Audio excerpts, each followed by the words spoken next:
ನಕ್ಕು ನನ್ನನ್ನು ನಗಿಸಲು ಇವಳ್ಯಾರು? ಧರ್ಮರಾಜನು ಉರುಳಿಸಿದ ದಾಳ, ಜುದಾಸ್ ಯೇಸುವಿಗೆ ಕೊಟ್ಟ ಮುತ್ತು, ಬುದ್ಧನು ಸಂಧಿಸಿದ ಮರಣ, ಗಾಂಧಿ ಕಂಡ ಅರೆನಿರ್ವಾಣ. ಹೀಗೆ ಯಾವುದೋ ಒಂದು ಕ್ಷಣ ಎಲ್ಲರ ಬದುಕನ್ನು ಬಡಿದೆಬ್ಬಿಸಿ ತಲೆ ಕೆಳಕಾಗಿಸಿ ಬದಲಾಯಿಸಿ ಬಿಡುತ್ತದೆ. ಹೀಗೆ ಹಲವು ಕ್ಷಣಗಳಿಂದಾಗಿ ರೂಪುಗೊಂಡಿದ್ದು ತಾನೇ ನಮ್ಮೆಲ್ಲರ ಬದುಕು. ಸಿಗ್ನಲ್ ಒಂದರಲ್ಲಿ ಕಾರಲ್ಲಿ ಕೂತು ಕಾಯುತ್ತಿದ್ದೆ. ಸಾಕಷ್ಟು ಕೆಲಸಗಳು, ಯೋಜನೆಗಳು ಮೆದುಳು ತುಂಬ ಆಕ್ರಮಿಸಿದ್ದವು. ತುಂಬ ತುರ್ತು ಕೆಲಸವಿದ್ದವನಂತೆ ಕಂಡ ಸೈಕಲ್ ಸವಾರನೊಬ್ಬ, ರೀ ಸ್ವಾಮಿ, ಕಾರನ್ನು ಸ್ವಲ್ಪ ಬಲಕ್ಕೆ ತಗೊಂಡು ಸ್ವಲ್ಪ ಜಾಗ ಬಿಡ್ರಿ ಎಂದು ನಗುತ್ತಲೇ ಕಾರು ಚಾಲಕನೊಬ್ಬನನ್ನು ಬೈಯುತ್ತಿದ್ದ. ಎಲ್ಲರಿಗೂ ಅವರವರದ್ದೇ ಅವಸರ, ಕಮಿಟ್ಮೆಂಟ್ಸ್. ಇದ್ದಕ್ಕಿದ್ದಂತೆ ದೂರದಲ್ಲೆಲ್ಲೋ ಕೇಳತೊಡಗಿತು ಆ ತಾಳ. ಟಂಡಣಕ ಟಂಡಣಕ, ನಕ ಟಂಡಣಕ. ಹೀಗೆ ತಮಟೆ ಬಾರಿಸುತ್ತಾ ಮೈಮೇಲೆ ಬಂದವರಂತೆ ಕುಣಿಯುತ್ತಾ ಒಬ್ಬರ ಬದುಕಿನ ಕೊನೆಯ ಪ್ರಯಾಣದ ಆರಂಭ ಆ ದಾರಿಯಲ್ಲಿ ಹಾದು ಬಂತು. ಮುಖ್ಯ ರಸ್ತೆ, ಹೆವಿ ಟ್ರಾಫಿಕ್, ಪೊಲೀಸ್ನವರು, ಜನರು, ಹೀಗೆ ಯಾರನ್ನೂ ಲೆಕ್ಕಿಸದೆ ಹೂವನ್ನು ಕಿತ್ತು ಕಿತ್ತು ಬೀಸಿ ಬೀಸಿ ಎಸೆದು ಸಾಗುತ್ತಿದೆ ಆ ಮೆರವಣಿಗೆ. ಟಂಡಣಕ ಟಂಡಣಕ, ನಕ ಟಂಡಣಕ, ತಮಟೆಯ ನಾದ. ಕಾರಿನ ಡೋರಿನ ಮೇಲಿದ್ದ ನನ್ನ ಕೈಗಳು ತಂತಾನೆ ತಾಳ ಹಾಕುತ್ತಿವೆ. ಇಳಿದು ಒಂದು ಡ್ಯಾನ್ಸ್ ಮಾಡಲೇ ಎಂದೆನಿಸುತ್ತಿದೆ. ಆ ಗಾಡಿಯಲ್ಲಿ ಮಲಗಿ ಸಾಗುತ್ತಿದ್ದ ಹಿರಿಯ ಜೀವ ನನ್ನನ್ನು ಕಂಡು, ಬಾರಯ್ಯ ಮಹಾನುಭಾವ, ಬಂದು ಕುಣಿತೀಯಾ? ಹೀಗೆ ನೀನು ಬಂದಾಗಲೇ ನನ್ನ ಮಗ ನಿನ್ನ ಸಾವಿಗೆ ಬಂದು ಕುಣಿತಾನೆ ಎನ್ನುತ್ತಾ ಕರೆಯುವಂತಿದೆ. ಆ ಕ್ಷಣದಲ್ಲೇ ಸಿಗ್ನಲ್ ಹಸಿರಿಗೆ ಬಿದ್ದು ಕೈ ಗೇರ್ ಮೇಲೆ ಹೋಗಿ ಕಾರು ಹೊರಟಿತು. ಬದುಕು ಹೀಗೆ ಸಾಗಿದೆ ನನಗೆ. ಪ್ರತಿ ಕ್ಷಣವೂ ಬದುಕಬೇಕು ನಾನು, ಅಷ್ಟೇ. ಎಲ್ಲ ಊರು ನನ್ನದೇ, ಎಲ್ಲ ಮನುಷ್ಯರು ನನ್ನವರೇ ಅನ್ನುವುದು ನನ್ನ ಫಿಲಾಸಫಿ. ಇಂದು ಹೊಸತಾಗಿ ಮತ್ತೆ ಹುಟ್ಟಿದೆ ಎಂದರು ಕವಿ ಭಾರತಿ. ನನ್ನನ್ನು ಕೇಳಿದರೆ ನಾನು ಈಗಷ್ಟೇ ಹುಟ್ಟಿದ್ದೇನೆ. ನನ್ನನ್ನು ನಾನು ಮಗುವಾಗಿಸುವ ಪ್ರಯತ್ನ ಮಾಡುತ್ತಲೇ ಇರುತ್ತೇನೆ. ಹಲವಾರು ಬಾರಿ ಸೋಲಬಹುದು, ಕೆಲವೊಮ್ಮೆ ಗೆಲ್ಲಬಹುದು. ಆ ಕೆಲವೊಮ್ಮೆ ಗೆಲ್ಲಲು ಎಷ್ಟು ಸಲವಾದರೂ ಸೋಲಲು ಸಿದ್ಧನಾಗಿರುತ್ತೇನೆ. ಪ್ರಕಾಶ್, ನೀನು ಯಾರೋ ಅಂತ ಕೇಳಿದರೆ ನನ್ನ ಉತ್ತರ, ನಾನೊಬ್ಬ ಪಯಣಿಗ, ಟ್ರಾವೆಲರ್. ಟೂರಿಸ್ಟ್ಗೂ ಟ್ರಾವೆಲರ್ಗೂ ಬಹಳ ವ್ಯತ್ಯಾಸವಿದೆ. ಟೂರಿಸ್ಟ್ ಆಗಿದ್ದರೆ ಎಲ್ಲಿ ಹೋಗುತ್ತೇವೆ, ಹೇಗೆ ಹೋಗುತ್ತೇವೆ, ಎಲ್ಲಿ ಉಳಿದುಕೊಳ್ಳುತ್ತೇವೆ, ಏನೆಲ್ಲ ನೋಡುತ್ತೇವೆ, ಹೀಗೆ ಪ್ರತಿಯೊಂದು ವಿಷಯವನ್ನು ತೀರ್ಮಾನಿಸುತ್ತೇವೆ. ಆದರೆ ಪಯಣಿಗ ಹಾಗಲ್ಲ. ಯಾವುದೇ ಪ್ಲ್ಯಾನು, ನಿರ್ದಿಷ್ಟ ಗಡಿಗಳು ಇರುವುದಿಲ್ಲ. ಅವನಿಗೆ ಪಯಣಿಸಬೇಕು ಅಷ್ಟೇ. ಒಂದು ಕುರ್ಚಿಯಲ್ಲಿ ಅಲುಗಾಡದಂತೆ ಕಟ್ಟಿ ಹಾಕಿದರೂ ನಮ್ಮ ಮನಸ್ಸು ಎತ್ತಾದರೂ ಪಯಣಿಸುತ್ತಿರುತ್ತದಲ್ಲ, ಅಂಥ ಪಯಣದವನು. ಈ ಬಸ್ ಸ್ಟಾಪ್ಗಳಿವೆ ನನಗೆ. ಚೆನ್ನೈನಲ್ಲಿ ಕೈ ಬೀಸಿ ಕರೆಯುವ ಸಮುದ್ರ ತೀರದಲ್ಲೊಂದು ಪುಟ್ಟ ಮನೆ. ಹೈದರಾಬಾದ್, ಮಾಲಿಂಗ್ಪುರ್ಗಳಲ್ಲಿ ದಟ್ಟ ಗಿಡಮರಗಳ ತೋಟದಲ್ಲಿ ಗುಡಿಸಲು. ಮುಂಬೈಯಲ್ಲಿ ಆಕಾಶಕ್ಕೆ ಮುಖ ಮಾಡಿ ನಿಂತ 26ನೇ ಅಂತಸ್ತಿನಲ್ಲೊಂದು ಫ್ಲ್ಯಾಟ್. ಕಡಲ ಮನೆಯಲ್ಲಿ ಅಲೆಯಂತಿರುವೆ, ತೋಟದ ಮನೆಯಲ್ಲಿ ಹೂವಾಗಿ ನಗುವೆ.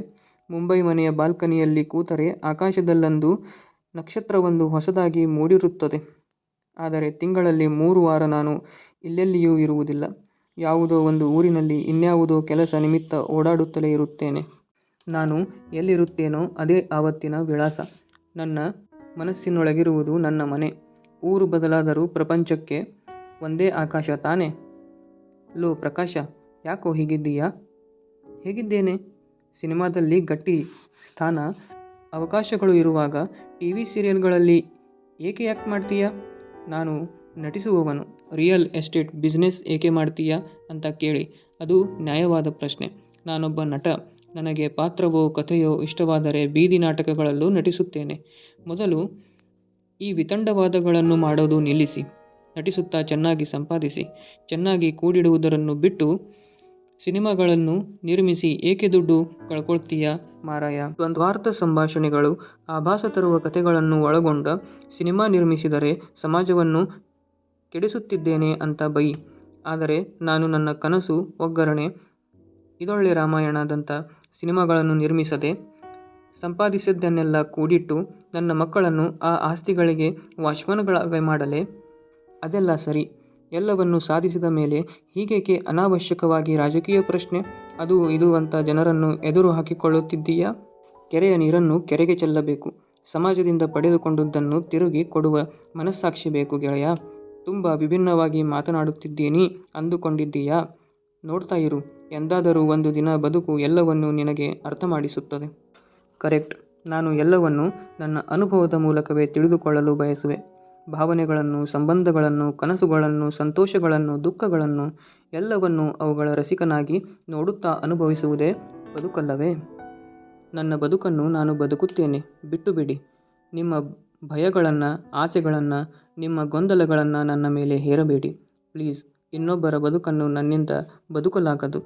ಹೊತ್ತಿ ಉರಿಯುವ ಸಿಗರೇಟಿನಿಂದ ಹೊಳಪು, ಕೈಪಾತ್ರೆಯಲ್ಲೊಂದಷ್ಟು ಮಧು, ಸ್ನೇಹಿತರೋ ಪ್ರೇಯಸಿಯರೋ ಇವರ ನೆನಪುಗಳಲ್ಲಿ ಯಾವುದೋ ಒಂದು ನನ್ನನ್ನು ತೀಡಿ ತೀಡಿ ಗಿಟಾರಿನಂತೆ ನುಡಿಸುತ್ತಲೇ ಇದೆ. ಸಂತೋಷವೋ ದುಃಖವೋ ಯಾವುದೋ ಒಂದು ನನ್ನ ಬದುಕಿನ ಹಾಡನ್ನು ನನ್ನೊಳಗೆ ಗುನುಗುತ್ತಲೇ ಇದೆ. ಸುಂದರವಾಗಿ ಸೂಕ್ಷ್ಮವಾಗಿ ನೇಯಲ್ಪಟ್ಟ ಸೀರೆಯಲ್ಲಿ ಅದರ ನೂಲಿನ ಆರಂಭವನ್ನು ಹುಡುಕುವ ಹಾಗೆ ನನ್ನ ಬದುಕಿನ ಹುಡುಕಾಟ. ನನ್ನ ಮಾತೃಭಾಷೆ ಕನ್ನಡವಾದರೂ ಕೆಲವೊಮ್ಮೆ ತೆಲುಗಿನಲ್ಲಿ ಚಿಂತಿಸುತ್ತೇನೆ, ತಮಿಳಿನಲ್ಲಿ ಬಾಳುತ್ತೇನೆ. ಇಂಗ್ಲಿಷ್ ಒಂದನ್ನು ಇಟ್ಟುಕೊಂಡು ಪ್ರಪಂಚವೆಲ್ಲ ತಿರುಗುತ್ತೇನೆ. ಜಪಾನ್ ಭಾಷೆಯ ಸಿನಿಮಾದಲ್ಲಿ ನಟಿಸುತ್ತೀಯಾ ಪ್ರಕಾಶ್ ಎಂದರೆ 1-2 ವಾರ ಟೈಮ್ ಕೊಡಿ, ಜಪಾನ್ ಭಾಷೆ ಕಲಿತು ನನ್ನ ದನಿಯಲ್ಲೇ ಆ ಭಾಷೆ ಮಾತನಾಡುವೆ ಎನ್ನುವೆ.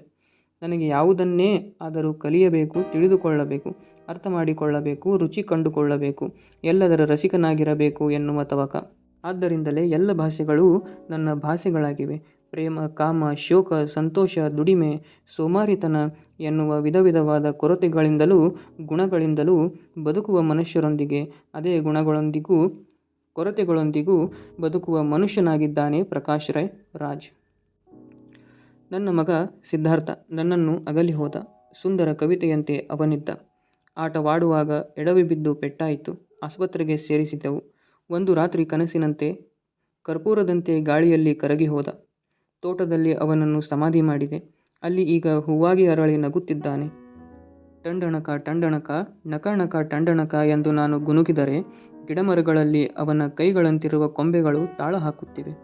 ಸಿದ್ಧಾರ್ಥನ ಬದಲಿಗೆ ಈ ನನ್ನ ಪ್ರಪಂಚಕ್ಕೆ ಬಂದವಳು ಪುಟ್ಟ ಮಗಳು ಮೇಘನ. ಅವನ ನೆನಪಾದಾಗ ಅಳು ಉಕ್ಕಿ ಬರುತ್ತದೆ. ಆದರೆ ಇವಳ್ಯಾರೋ ಒಬ್ಬಳು ಮೇಘನ ಅಂತ, ಹೊಸದಾಗಿ ಬಂದ ಕಿಲಕಿಲ ಅಂತ ತಾನು ನಗುತ್ತಾ ನನ್ನನ್ನು ನಗಿಸುತ್ತಿದ್ದಾಳೆ. ಬದುಕಿನ ಎಂಥ ಡಿಸೈನ್ ಅಪ್ಪ ಇದು. ಹೀಗೆ ಬಹಳಷ್ಟು ಮಾತನಾಡೋಣ. ನನ್ನ ಪಯಣಗಳ ಭಾಗಗಳಾಗಿಯೇ ನಿಮ್ಮೊಂದಿಗೆ ಮಾತನಾಡುತ್ತಿದ್ದೇನೆ. ನನ್ನ ಸಣ್ಣ ಝರಿಯಲ್ಲಿ ನೀರಿನಾಟವಾಡುವಂತೆ, ಹಾಡೊಂದನ್ನು ನಾವಿಬ್ಬರೂ ಸೇರಿ ಗುನುಗುವಂತೆ, ಮಳೆಯಲ್ಲಿ ಮಕ್ಕಳಾಗಿ ಕುಣಿಯುವಂತೆ ನನ್ನ ಅನುಭವಗಳನ್ನು ನಿಮ್ಮೊಂದಿಗೆ ಹಂಚಿಕೊಳ್ಳುವೆ.